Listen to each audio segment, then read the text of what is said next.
All right, everybody, welcome to Math with Grace.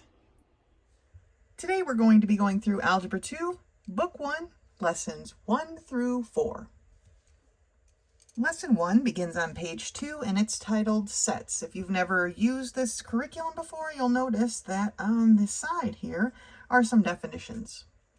They keep them there to be helpful, I suppose. But let's go through the sets. A set is any well-defined collection of objects is considered a set, and the set must be well-defined. Okay, it cannot be so vague that we aren't sure what is actually in the set. It must be well-defined. Objects in the set are called elements or members of that set. If a set has a countable number of elements, and it says such as the days of the week, it's a finite set. If a set has an uncountable number of elements, then it is an infinite set. Goes on and on forever, amen. Sets can be described by either the rule method or the roster or list method. I prefer the roster method. The rule method is kind of lame, but we're going to take a look at both of them. So the rule method uses words to describe a set. And so here is how we write what a set is. Okay, so this is set V equals, and then there's brackets, and this is what is the definition of the set, or the well-defined parameters of our set. So set V is equal to the vowels in the English alphabet. Okay, in the little brackets. The roster method lists all of the elements. That's why I prefer it. Although for infinite sets, I suppose that would be kind of tedious, right? Since infinite goes on and on forever, amen. So the rule method would probably be better for that. But here's how we would write that. Set V is equal to, again, the brackets, and we list A, E, I, O, U. Okay, the exact same thing. These are equal sets, right? It's just that this one is listed by the rule method and this by the roster method. Keeping on going here. Sets that have the same number of elements or the same cardinal number. Now, cardinal number is the same number of elements. They are equivalent. Sets that contain the same elements are also equal sets. And the order of the elements in a set is not important. But I would ask that when we write sets, that if it's like letters, we write them in alphabetical order. If it's numbers, we write them in numerical order, because it just makes it easier to compare and know what's in which set. Okay? So example 1. Equivalent sets. Set A contains 1, 3, 5, 7, 9. Set B contains 2, 4, 6, 8, 10. It says sets A and B are equivalent but not equal. Okay, they are equivalent because they contain the same number of elements, the same cardinal number, which is 5. Okay, 5 elements, but they're not equal because they don't contain the same elements, right? Set X, cow, horse, pig, sheep. Set Y, horse, sheep, cows, pigs. Like I said, it's kind of hard. If they were in alphabetical order, at least it'd be an easier comparison, right? Sometimes it's kind of hard to compare. They are equivalent and equal. They both have 4 elements, and all of their elements are exactly the same. Example 2 at the top of page 3 reads set R as being circle, rectangle, square, triangle, trapezoid, rhombus, and set S as rectangle, triangle, rhombus. It says they're neither equivalent nor equal. They do not have a similar cardinal number, and nor do they have all equal elements, right? So they are neither equivalent nor equal. All right, this next part is about subsets. It says if all of the elements in set N are also elements of set M, then N is a subset of M. If set N contains some but not all of the elements of M, then set N is considered a proper subset of M. So basically, if they're not exactly equal, right? If set N has some of what is in M, but not all of the points, but all of the points in N have to be in M, right? I don't know why they use N's and M's in the same examples. It's kind of frustrating, but then it is a proper subset, and we'll look at what that means here in a second. So it says if set N contains all of the elements of M, so again, now they are equivalent and equal, right? It is an improper subset of M, which we don't deal with a lot, which is why I didn't highlight it. Okay, so example 3, proper subsets. Here is set M, 1, 3, 6, 9, 12, 15, 18, okay? Set N is 1, 6, 12, 18. So it has this one, this one, this one, this one. It has some of the points, but not all of them. Makes N a proper subset of M. Okay, a subset may contain no elements or be an empty set, which looks like this. I don't know, I guess we usually just call it ought, right? There is nothing there, and it equals, what you're going to do is, I don't like making these brackets, so I just make squiggly lines, but you don't put anything in between. If you put a 0 in there, then you're saying that that subset contains a 0, and that's not what we're trying to say, right? You just leave it blank. Or you could put this 0 with a line through it in there. Either way is how you write an empty set. So a subset may contain no elements or be an empty set, one element, or any number of elements if they are elements of the parent set. So one subset of set M is the number 1 by itself. One subset of set M is an empty set. One is a 15, one is a 12, you know. Then one could be a 1 and a 3. There are many, many possible subsets for any set. It says the empty set, oh yeah, I skipped a part. If they are elements of the parent set. Okay, yeah. The parent set is called the universal set. So M in this case would be our universal or parent set. The empty set is a subset of every set. Anytime we have a set of information, okay, objects, data, whatever, empty set is always a subset of it, okay? It says the number of subsets in a given set can be calculated by using 2 to the nth power, where n is the number of elements in that set, okay? So and it gives us an example of set U, which is down here, but let's look at set M. Set M has 1, 2, 3, 4, 5, 6, 7 elements. So 2 to the 7th power is equal to 128. There are 128 subsets of set M. Okay, so we need to keep that in mind as we're doing our work. Moving on to look at example 4 here. It says improper subsets. So remember, an improper subset, okay, is one that they are exactly the same. It says listed below are all the possible subsets of the universal set or the parent set. U is equal to the set of 1, 2, 3, 4. Okay. It says all of these subsets are proper subsets of U except for P, because P is exactly the same as U. That is an improper subset. Okay, all of these are proper. This one here, because it's exactly the same, is improper. All right, let's turn the page. Top of page 4, we're talking now about Venn diagrams. And it tells us here that sets can intersect, okay, which means they have elements in common, be disjoint or have no elements in common, or have a union and be combined into one new set. Venn diagrams can illustrate the characteristics of sets. And so they have here below this electives taken by students at this Mount View Christian School. Okay, so here are all the students in this box, right? You can see some of the students aren't in any of the circles. They are apparently not taking any electives. I don't know how Algebra 1 became an elective, but these people are taking Algebra 1. The people in this circle are taking music, and the people in this circle are taking physics. As you can see by the way they wrote this Venn diagram, right? Nobody who's taking music is also taking physics because there isn't anything in here where they overlap. Nobody who's taking physics is taking algebra. I mean, that's a better way to write it, right?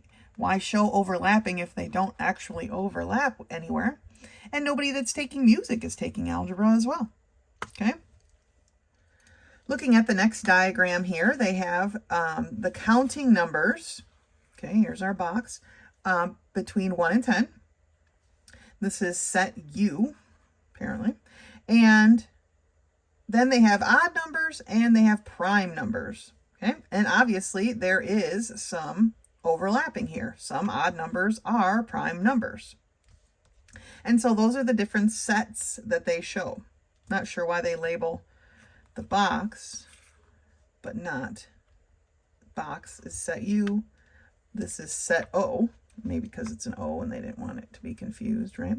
And this is set P. All right, so that's what they have set up here. Let's go on to the next page. All right, at the top of page 5, it tells us that mathematicians use symbols to identify sets and describe how different sets relate to one another. They've got this nice box with the set notation symbols. So again, the brackets, squigglies, that represents a set and is usually written as such. And its meaning is a collection of elements, right?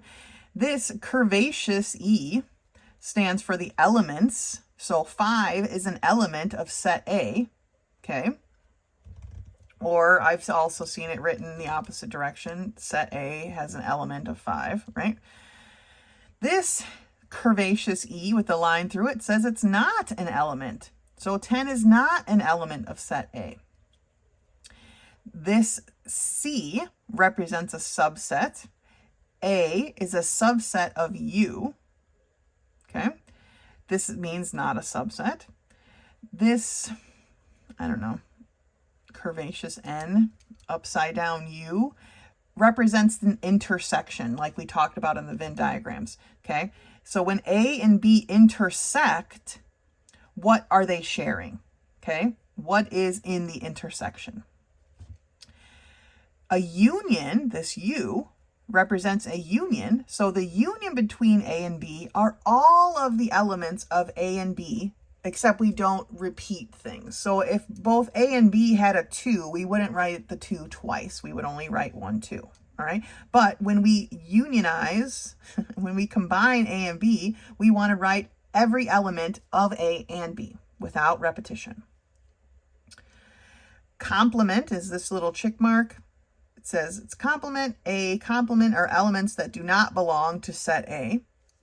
And the minus is difference. So set A minus set B, we would subtract set B from set A, and then whatever was left over would be listed. Okay? All right. So that's sets. Now let's take a look at real number categories, which in itself are sets as well. Here are the categories of real numbers, right? Numbers are all over the place in the world. Rational numbers are all the numbers that can be expressed as a quotient or a division problem of 2 integers. So like 1/2 is a quotient, okay? 5 is still a quotient. It's technically 5/1, right? So all of these are rational numbers, all numbers that can be expressed as a quotient of 2 integers, okay? They contain all the positive and negative whole numbers, mixed numbers, fractions, terminating and repeating decimals can be expressed as fractions, so they are considered rational numbers. Natural numbers are the counting numbers. We always start counting at 1, right? 1, 2, 3, 4. So those are the natural numbers. Whole numbers are the counting numbers plus a 0. Okay, so 0, 1, 2, 3, 4. Integers are the whole numbers with their negative counterparts. So what I mean by that is we have our 0, but we have our 1, but we also have -1, 2, and -2, 3, and -3. Okay. Now, on this last one, irrational numbers, you need to add the word not right here. They got a little bit of an error. Like I said, this is the first edition of these copies of the math, Algebra 2. And so there are some errors. And usually once they've had the books for a while, they send out like a little pamphlet of like corrections, but it hasn't been around long enough. So there are some errors. I will make sure you know what they are. And I've already communicated that to the curriculum creator as well. So irrational numbers are the numbers that cannot be expressed as a quotient of two integers, okay? So they are opposite of rational numbers. These are irrational numbers. They cannot be shown as a fraction between two numbers, okay? In a decimal form, these are non-terminating, non-repeating. So they go on and on forever, amen, with no type of pattern or repetition. Pi is a very familiar one, right? 3.1415926, it just goes on and on forever, and there's no pattern so far that they can come up with. So these are the numbers that cannot be expressed as a quotient of two integers. All right, let's turn the page. So this chart would have been great at the start of the real number conversation, but here is a basic chart showing our real numbers and how they work with each other, right?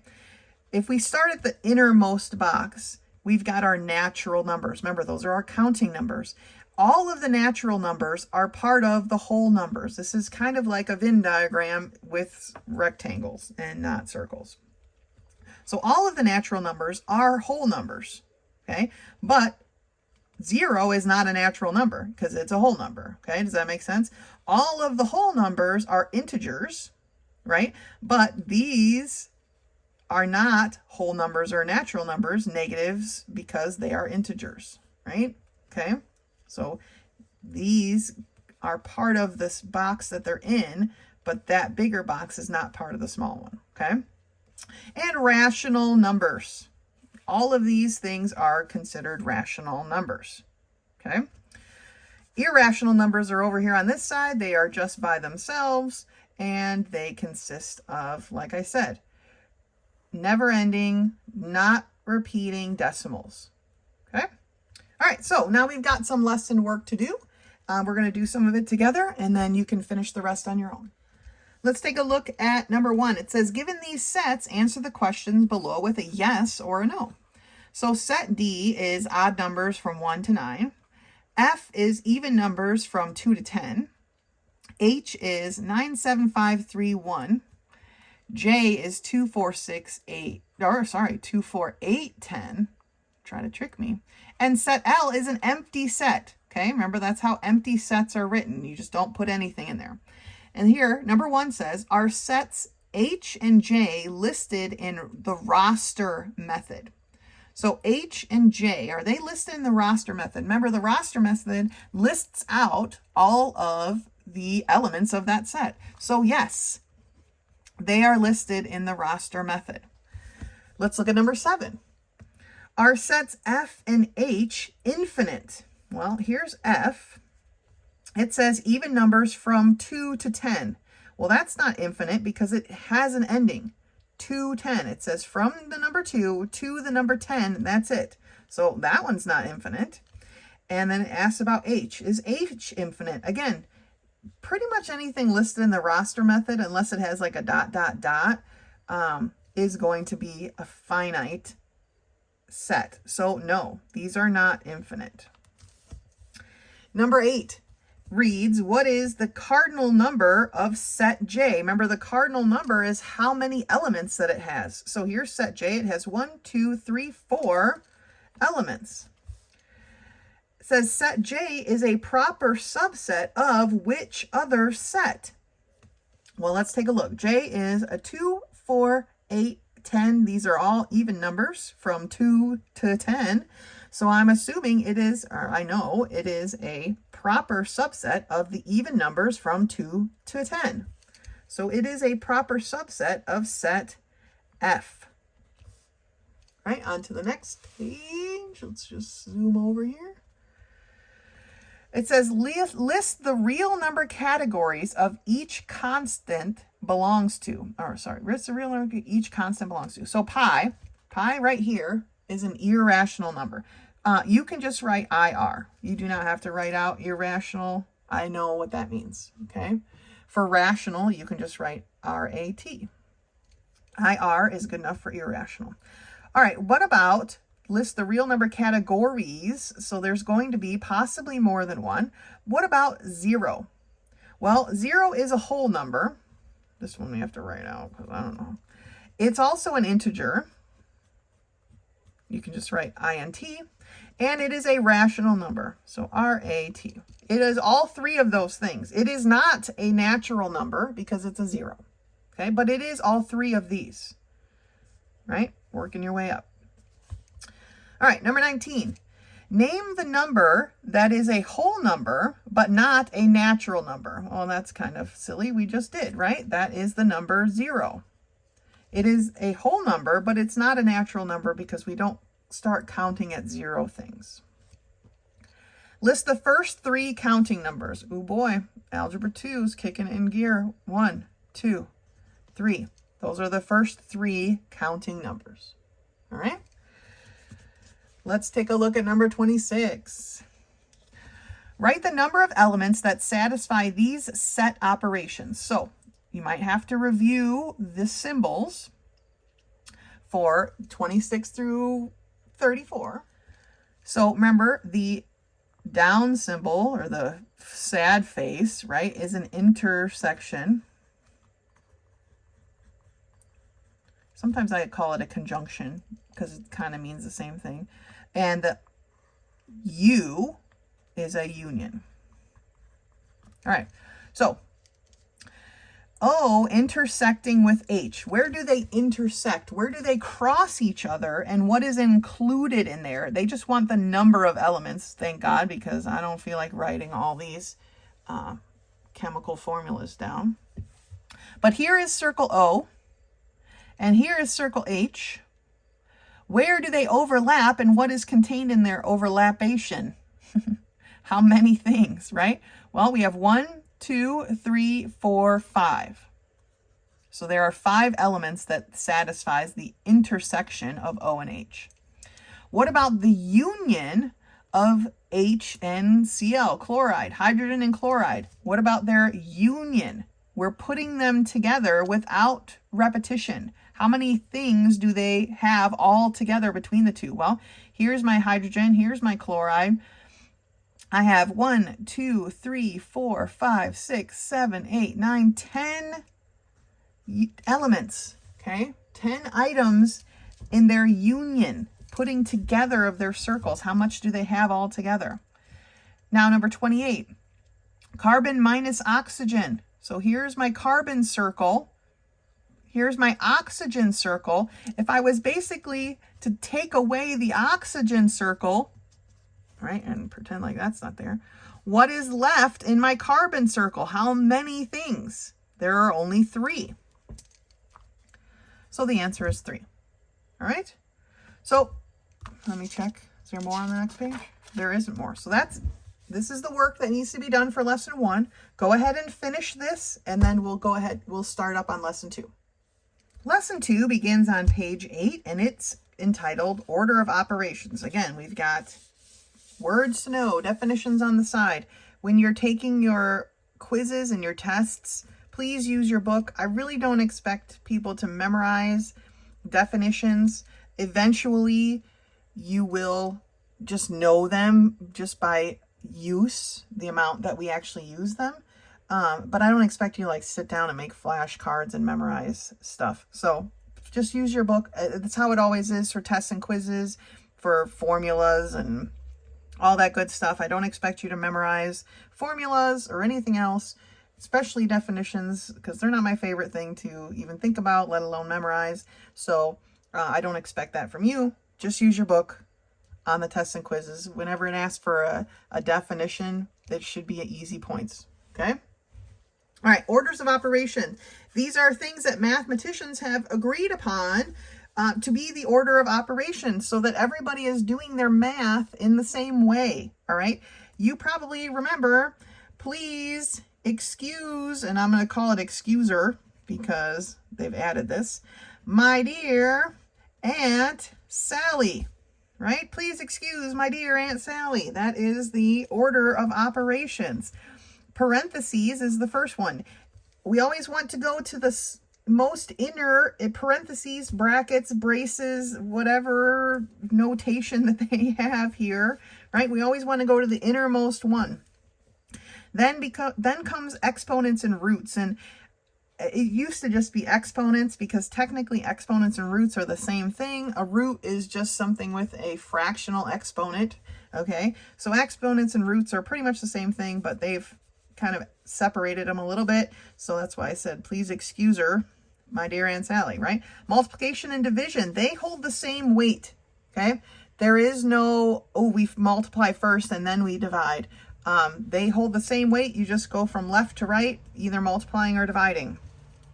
Addition and subtraction, same thing. They hold the same weight. They hold the same importance. So we just go from left to right, adding and subtracting. Their adding isn't better than subtracting or vice versa.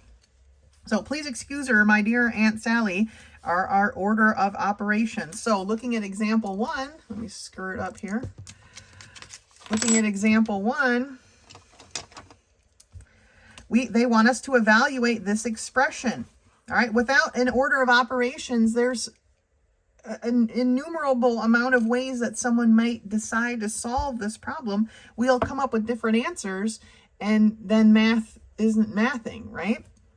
So we follow our order of operations, and that tells us parentheses first. So we go to the innermost parentheses, all right, which is this part.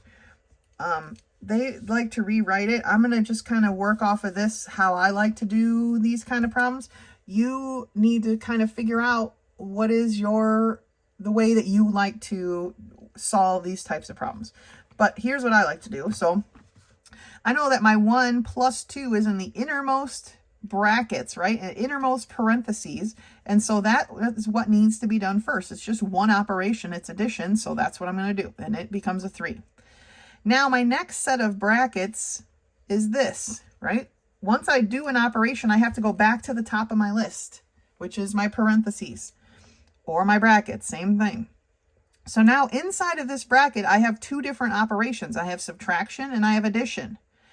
Because they hold the same weight, we just go from left to right. So 3 minus 2 is 1. 1 plus 3 is 4. So now all of this is 4, okay? So now I look at my next set of parentheses, which is this, brackets. And again, I have 2 operations. I have subtraction and I have addition. Well, they hold the same weight, so it's just left to right. 4 minus 4 is 0. 0 plus 1 is 1, okay? So now I know inside of this bracket, inside of these parentheses is just a 1. But it's still inside of the parentheses. So now I have to see what's interacting with these parentheses. Well, here I have multiplication because they're touching, right? That's multiplication. And here I have addition. Definitely need to do the multiplication first, but before my multiplication, I need to do my exponents, my right? 2 squared is 4. 4 times 1 is 4. 4 plus 5 is where I'm at now. It's the last part, is 9. Now, this might be messy for you, and so maybe you prefer to rewrite the problem every time, kind of condensing as you go, and that's totally fine. This is just kind of how I do it. You could do it underneath, like a little tree underneath. But if you want to just rewrite it each time, condensing as you go, feel free to do that as well. All right. It says a fraction bar here at the bottom is a type of grouping symbol. And it says use the standard order of operations to simplify both the numerator and the denominator before completing the division. So this little tidbit at the bottom belongs here, up here to example 2. Why they couldn't have put it at the top, I don't know. But so this has to do with this up here, right? So up here, they want us to evaluate this expression, which is a huge fraction. But we're just going to take the numerator by itself and the denominator by itself, and then at the end, we'll figure out what needs to happen, okay? So looking at the numerator, I do have a set of parentheses, so I need to look in there. I have one operation in there, which is division. So I'm just going to do that. 6 divided by 3 is 2, right? Now looking at the rest of the numerator, I don't have any more parentheses. So next on the list are my right? And right here I have an which is 1 squared. Well, 1 squared is just 1, so it's kind of a silly thing, but there we go. So it's just 1, boom. So now I have just subtraction and addition, so left to right. 2 minus 1 is 1, plus 7 is 8. So my numerator is 8. Down here in my denominator, I have a set of parentheses. So I need to focus on the parentheses first. There is a subtraction symbol, but there's also this exponent. And the exponent, the comes before subtraction. So 4 squared is 16, right? 16 minus 10, that's what's in my parentheses, is 6. Now looking at the rest, I have 6 times 5 minus 10. Multiplying comes before subtraction, so 6 times 5 is 30. 30 minus 10 is 20. So my denominator is now 20. 8 over 20, they have factors in common, so it can be reduced, and it gets reduced to 2/5.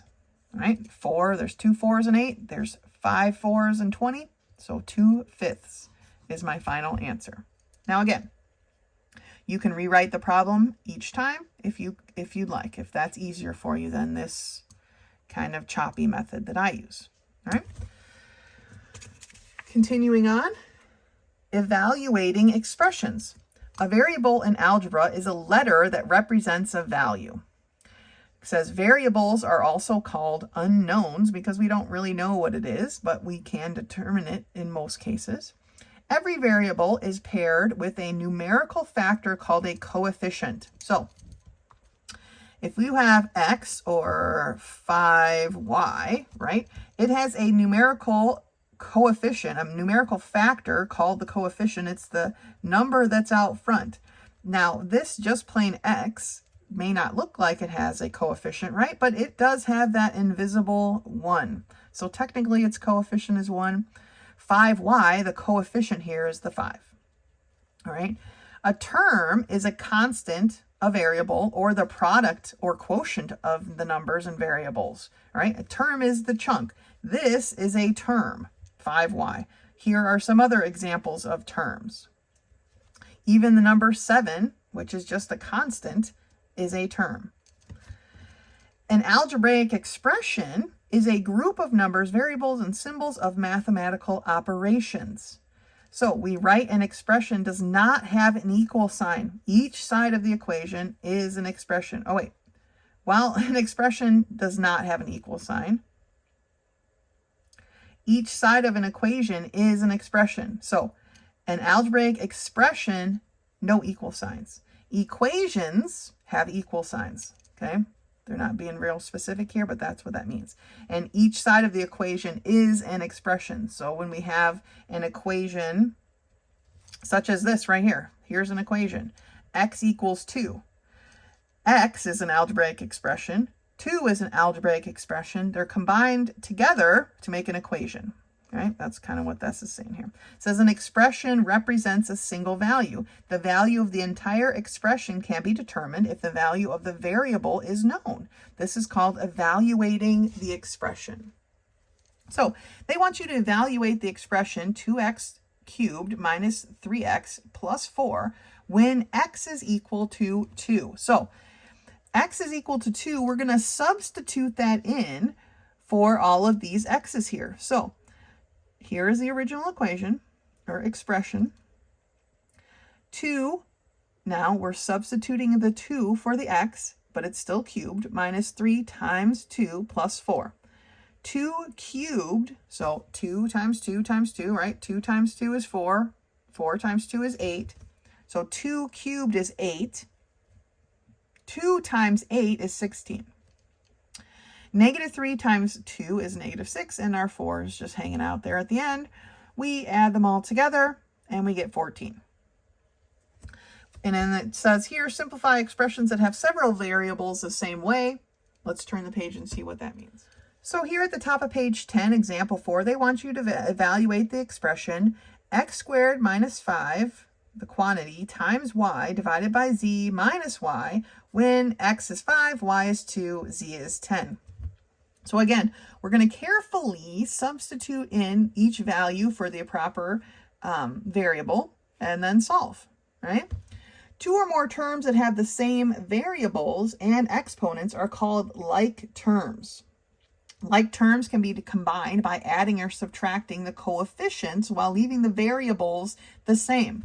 If you came into class with 4 x's and I had 3 x's, together we have 7 x's, okay?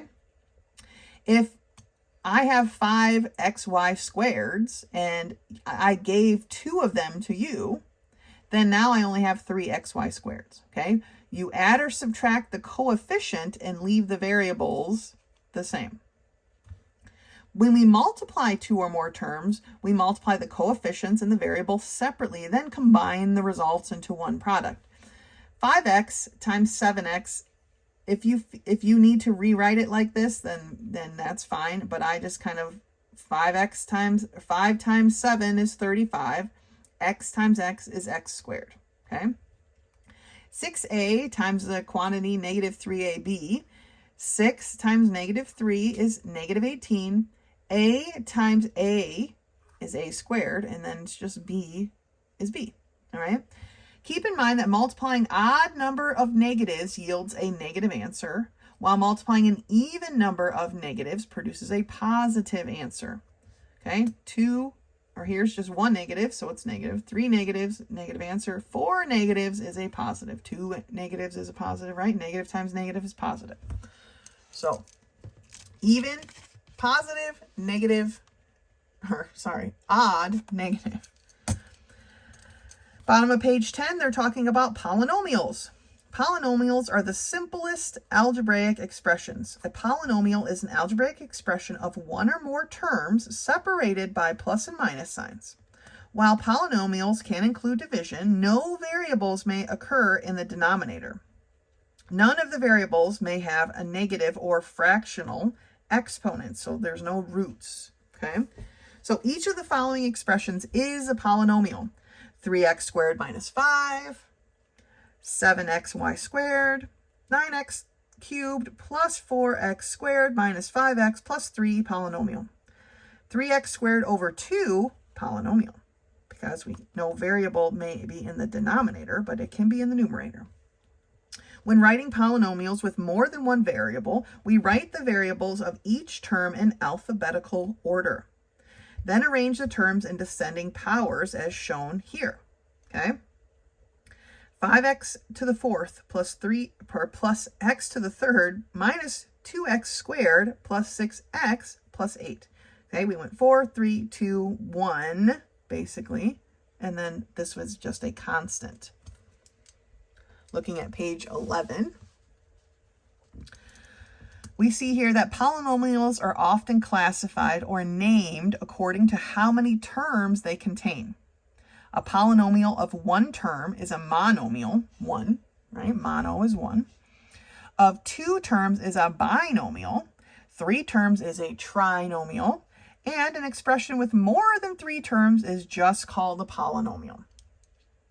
The degree of the term in a polynomial is the sum of all the exponent values in that term. So what that means is the term 4x squared y to the 3rd is a 5th degree term because we add the 2 and the 3, the exponents, and we get a 5. The degree of a polynomial is the same as the term with the highest degree. So to find out what the degree of the polynomial is, we have to look at the different terms. So this polynomial has 2 terms. It's a binomial. This term has a degree of 7, and this term has a degree of 3. So because the 7 is the highest, the degree of the polynomial altogether is 7. Okay? Let's look at example 6 here. It says, state the degree of each of the following polynomials and write the name, if any. Okay? So 4y squared minus 6y to the 3rd plus 3. This is a polynomial, right? Because it's 3 terms. This term is a degree of 2. This term is a degree of 3. This is a no degree term, right? It doesn't have any exponent or any variable, sorry. So because the 3 is the largest, this is a 3rd degree trinomial, right? 3 terms, trinomial. This has 1, 2, 3, 4 terms. So it is a polynomial because we don't list them as we don't do that. Once it's over once it's over 3, we just call it a polynomial. So now we need to figure out what degree it is by counting up our degree for each term. So this term is a 5th degree term. This one is a 3 plus 4 or 7. 2 and 4 is 6. 1 and 3 is 4. So the 7 is the largest one. So it's a 7th degree polynomial. Here is a monomial. We only have one term, so we just add them up. 3, 2, 4 is 9. It's a 9th degree monomial. All right? So let's go through some of these problems together, starting with number 1. And it asks us to simplify. Remember our order of operations. Please excuse her, my dear Aunt Sally, tells me that in these operations I have a plus and a multiplication, that I'm going to multiply first. 5 times 2 is 10. 3 plus 10 is 13. All right. For number 2, I have 5 plus the quantity 2 minus 1 plus the quantity 3 squared minus 1. So I have 2 sets of parentheses, so I'm going to deal with each one individually. In this first set of parentheses, I have a 2 minus 1. There's just one operation taking place, so I'm going to go ahead and do that. 2 minus 1 is 1. In the next set of parentheses, I have a 3 squared minus 1. So I have 2 operations here. And my comes first, my exponents. So 3 squared is 9, right? 9 minus 1 is 8. So now I have 5 plus 1 plus 8. All addition, left to right. 5 plus 1 is 6. 6 plus 8 is 14. Okay, so go ahead and finish those. Write a definition for each of these. Let's turn the page. Looking at number 14, combine our like terms. All of these are like terms, but in some of one of these other ones, I'll show you how I like to differentiate. These are all a squared terms, right? So because they're all a squared terms, we're just going to add or subtract their coefficients. So 3 plus 7 is 10. 10 minus 1 is 9. So we have 9a squareds all together. But looking at 15, we have a bunch of different things, right? We have an x here and an x here, but then we have a y. And when we separate our terms, the operation that is in front of the term belongs to that term. So this plus belongs to that y. This negative here belongs to this 3x. So when we separate them, we need to make sure we keep the operations that belong to them. So here I have 9x minus 3x, which is 6x's. The y is not going to be changed at all because there's nothing to alter it. So my answer is 6x plus y. Let's look at number 18. For number 18, we have 3x minus 5x. Now, in math, we can't have a minus minus. When we see a minus minus, we are just going to make it a plus. So 3x plus 5x, sorry, not 3x, 13x plus 5x gives me an 18x. All right? Now multiplying. Remember, we're going to multiply constant by constant, coefficient by coefficient, and variable by variable.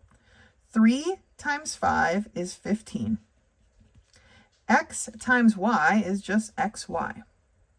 Okay? For 22, I've got a 9. This is a 1, remember, and this is a 1. Not that multiplying by 1 does anything special. But 9 times 1 is 9. And then I have x times x times x squared. Now remember, when we're multiplying variables, we basically add the exponents. So this is an x and an x and an x squared. So I have 1, 2, 3, 4 x's all together. So x to the 4th power. Right? When we multiply variables, we add their exponents. Evaluate the following expression for x equals 2, y equals 3. I grabbed a sheet of scratch paper for this. Now, if you use a piece of scratch paper on your quizzes or your tests, please include that when you turn them into me, because I use that to help check your work. Sometimes people make a simple error, and so then I don't take off as many points. But sometimes people do the problem completely wrong. But I only know that if I can see your work. So please show your work and include that when you turn in your tests and quizzes. So I'm just going to rewrite the whole problem so I can work with it here. 4 times the quantity x plus the quantity x plus y, that quantity squared, and then my actual brackets. And then it's telling me that x is equal to 2 and y is equal to 3. So first thing I'm going to do is substitute in these numbers into the equation or the expression. So 4 bracket, the number 2 is my x, plus 2 plus 3, the quantity squared, end bracket. Okay? So inside these brackets, I've got a couple of little brackets. That 2 is by itself, so that's kind of silly. But this here, I need to handle. I have one expression in here, and that is a plus sign. The exponent, my is on the outside of the bracket, so we have to do the inside first. 2 plus 3 is 5, right? Now I have 4, and I'm just going to change the bracket to a parenthesis. 2 plus 5 squared is what we're dealing with, right? 4 times the quantity, 2 plus 5 squared. Now I need to handle this 5 squared. 5 squared is 25, right? Now I have 2 plus 25, which is 27. And then overall, I have 4 times 27. 4 times 27 is 108. Okay? And I'm just going to write the answer right here, 108. Okay? All right, let's take a look at some of these other ones. Give the degree of each polynomial and say whether it is a monomial, binomial, trinomial, or polynomial. Okay? Piece of cake. This has 2 terms, so it is a binomial. And to what degree? They want to know what degree. Make sure when you're answering math questions, you answer all the parts that they want. So to what degree is this? Well, this x to the 5th, y to the 1 power basically is a 6th degree polynomial. And this is a 4th degree. So this entire binomial is to the 6th degree. And so you can just write it like that. I don't expect you to write the whole thing out the way they did in the example. This is sufficient. Okay? What do we have here? We have one term, so it's a monomial. It's a mono. It's by itself. And to what degree? Well, we have x to the 1, y to the 1, z squared. So 1 plus 1 plus 2 is 4. So this is the 4th degree. Right? 4th degree monomial. Right there, number 28. Now, this is lesson 2. For those of you who are not familiar with these books, lesson 1 was just what we learned in that lesson. But now that we've got another lesson under our belt, we have a review section. Okay, and there's even extra practice problems. The extra practice problems always have to do with the lesson that you learned. I do expect you to complete all of this. Okay. Review is always great, especially as we continue on. The reviews will get not longer, but they will contain more information because we are learning more information. And so that's what that looks like. So go ahead and finish the rest of these, and then we will start lesson 3. Lesson 3 begins on page 14, and it's titled Real Number Properties. Okay. Most of this should be, hopefully, review, but we're going to review it. This is stuff that's gone over in algebra. But here are the properties of multiplication. The commutative property of multiplication tells us that it does not matter what order we multiply things, the answer will be the same. The identity property of multiplication tells us if we multiply a number by 1, it's going to be that number. That is its identity. The associative property of multiplication tells us that if we change how factors are grouped, then the answer is the same. It doesn't matter. So here, B is associating with A. We multiply and get the same answer.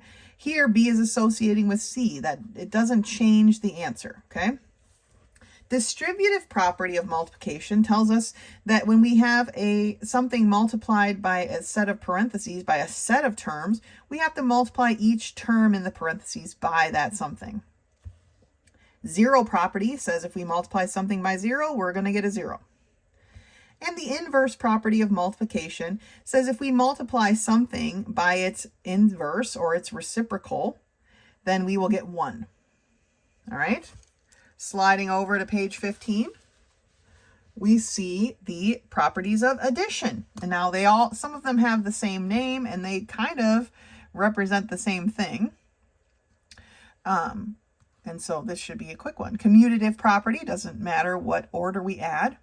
Identity property of addition tells us if we add 0 to any number, we will get that same number. The associative property, which tells us it doesn't matter how things associate, when we add them together, the answer is the same. Inverse property of addition tells us if we add the opposite of a number, we will get 0. So if we take A and we add opposite A or negative A, we are going to get 0. So 7 adding negative 7 gives us 0. Okay? Then, adding and subtracting polynomials. To add a polynomial, we combine all of the like terms.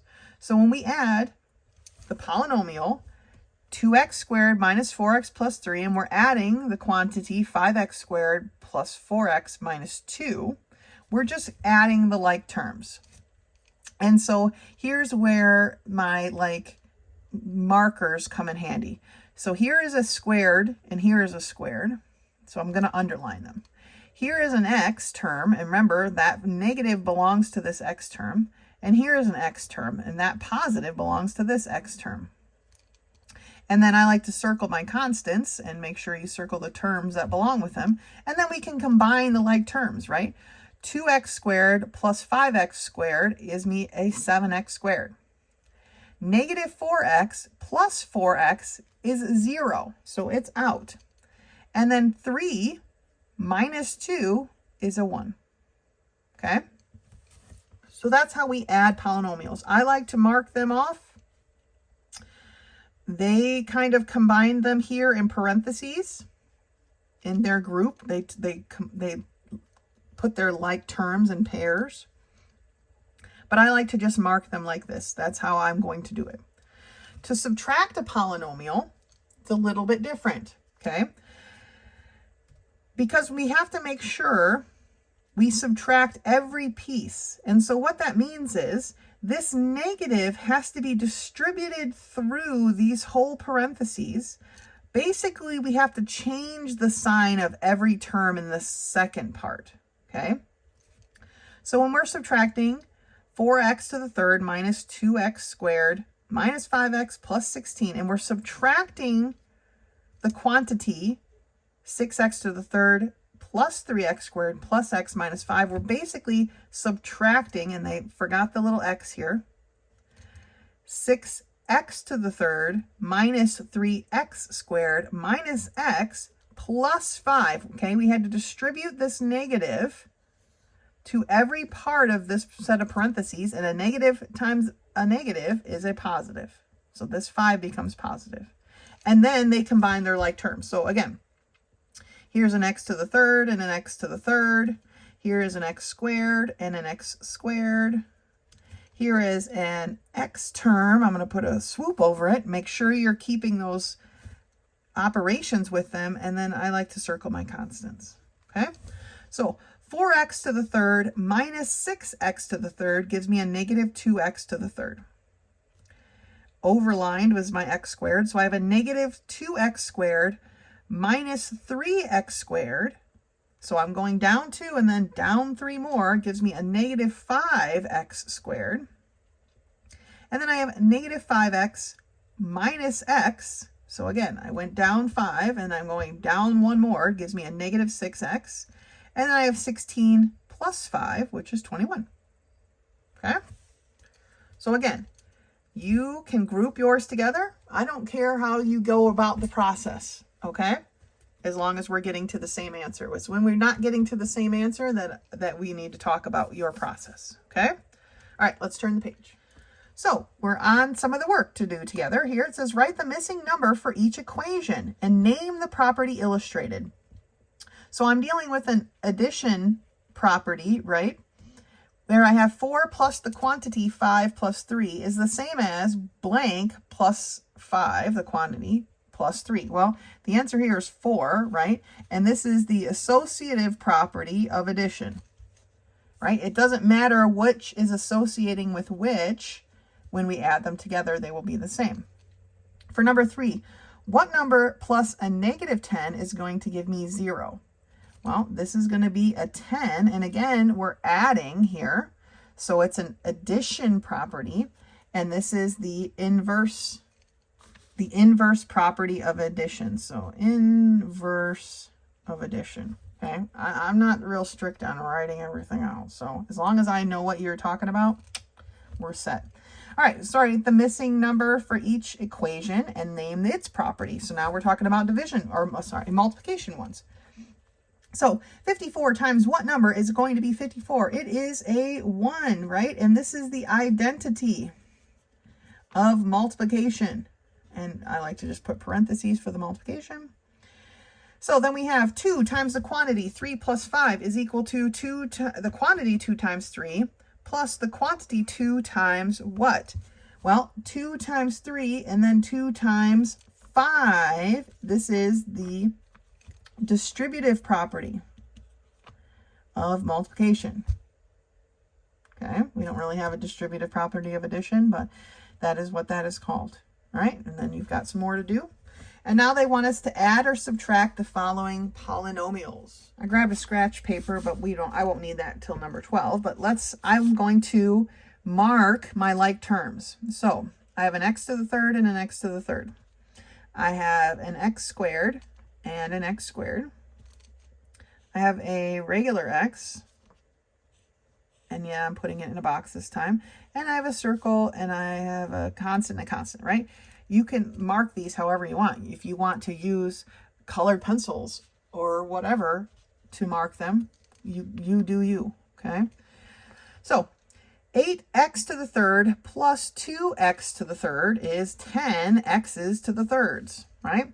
Then we have our overlined x squareds. 2x squared minus 3x squared is a negative x squared, right? -1 or negative x squared. Negative 3x minus 2x is a negative 5x.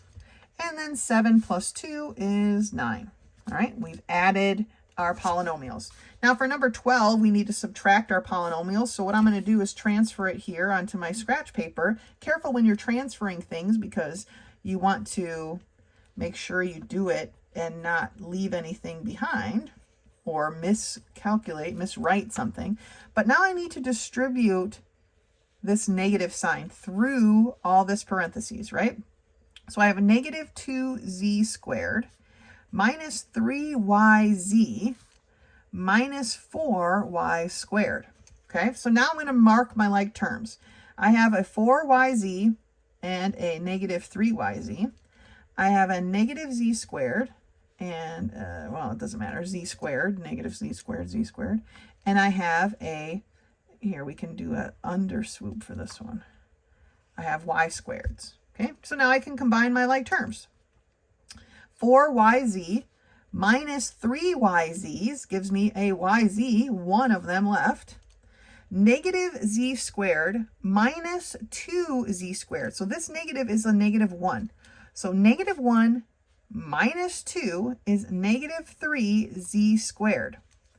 And then I have 5y squared minus 4y squared, or a positive y squared.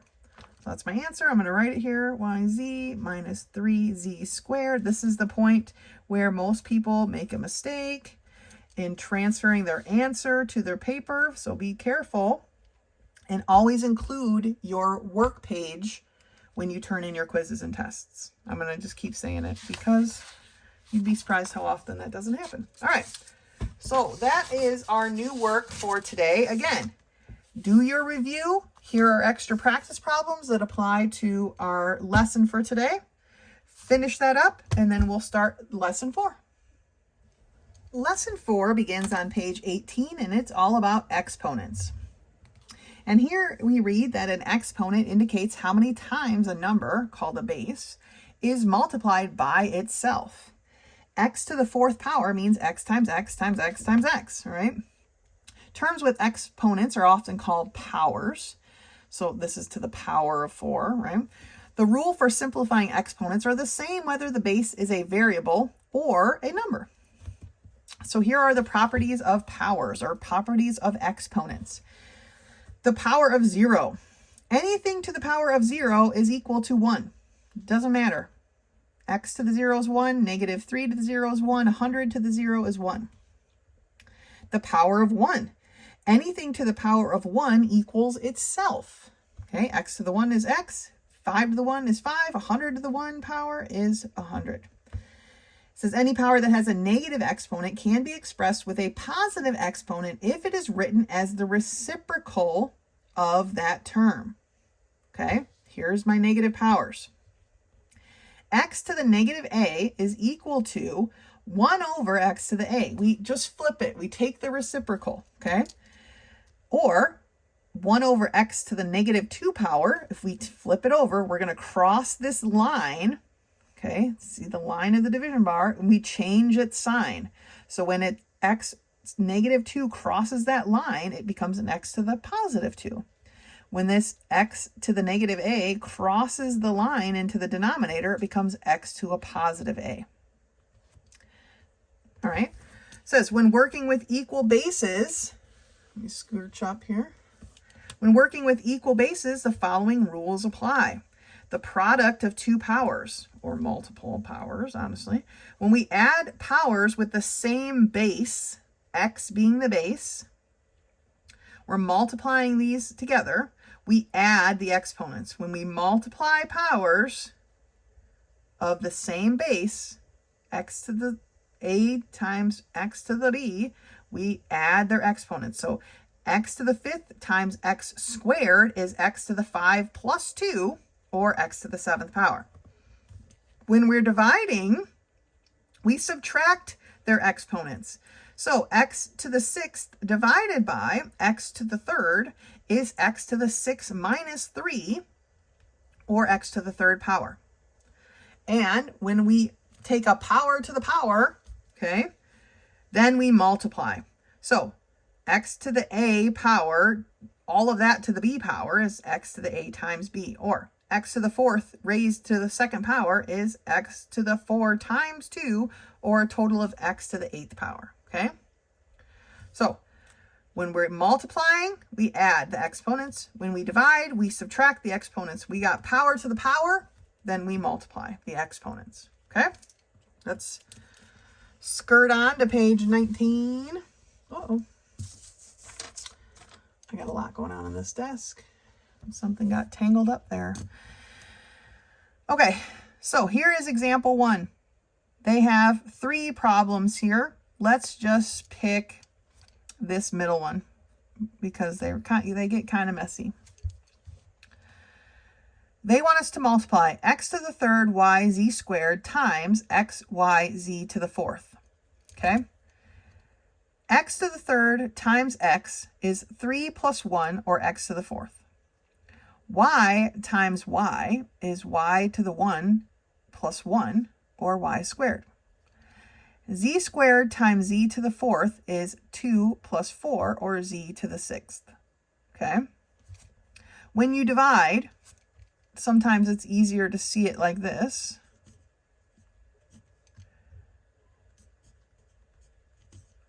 If you want to write it like that, by all means, do that.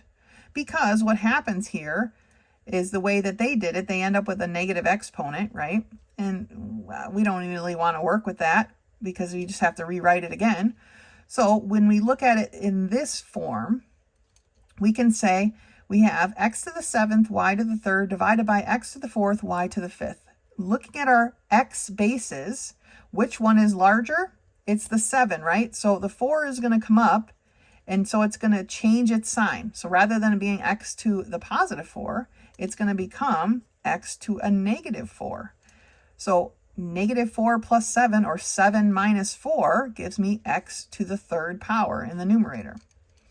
Now for our y bases, 5 in the denominator is larger, so we're going to bring this y down. And when it comes down, it becomes y to the negative third. It crosses that line and changes its sign, right? So we have y to the 5 minus 3, or y squared in the denominator. All right? Now, the way that they did it is totally fine, too. If you want to do it like this, that's great. X to the 7 minus 4, y to the 3 minus 5 gave us x to the third, y to the negative 2. Can't leave it like this, okay? We need positive exponents, so then they had to rewrite it, and this y had to cross the line into the denominator so that it could change its sign. And so we obviously end up with the same answer, right? When applying an exponent to a term with multiple variables, apply the exponent to each variable. So here's example 2. Xy squared, the quantity raised to the 0 power, is 1 because everything inside of the parentheses is to the 0 power, so it's all just 1, okay? The quantity x to the third y squared raised to the third power is the same as x to the third power squared, cubed, and y squared cubed. Now we multiply this, right? So we get x to the 9th, y to the 6th. It's basically like the distributive property. We have to distribute that exponent throughout, okay? And same here when we're dealing with constants, we have to distribute the exponent to that as well. And so this became a negative, or a positive 16, right? Negative 4 squared is 16. All right, so let's take a look at our lesson problems for today. Problem number 1, x to the 0. Well, any number to the 0 power is 1. Number 5, the quantity negative 5 squared. So it's a negative 5 times a negative 5.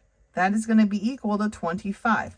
Now, if it was written like this, negative 5 squared, the answer would actually be a negative 25 because the negative is not included in the squaring. Here it is because of the parentheses. Okay, so be careful because the book will try to trick you right here. But that doesn't matter because it's to the 1, right? But it will try to trick you, so be careful. Number 9, 5 to the 4th power divided by 5 to the 3rd power. Well, it's 5 to the 4 minus 3, or 5 to the 1 power, right? Which is just 5. So you do not have to write 5 to the 1 power. For 13, we have m to the negative 3 divided by m to the negative 2. Now, these are we need to be careful with. This is m to the negative 3 minus 2, right? Division means we subtract, and this minus, though, belongs to that 2. So it's negative 3 minus 2. We can't have a minus in math, so that becomes a plus. So now we have m to the negative 3 plus 2, which is m to the negative 1 power, which we don't want to leave it that way. So it becomes 1 over m. The m has to cross this line into the denominator to change its sign. So it becomes 1 over m to the 1 power, but we don't usually write something to the 1 power, so we just leave it as m. 1 over m. Okay? It's got to cross the line to change its sign. Go ahead and complete the rest of those.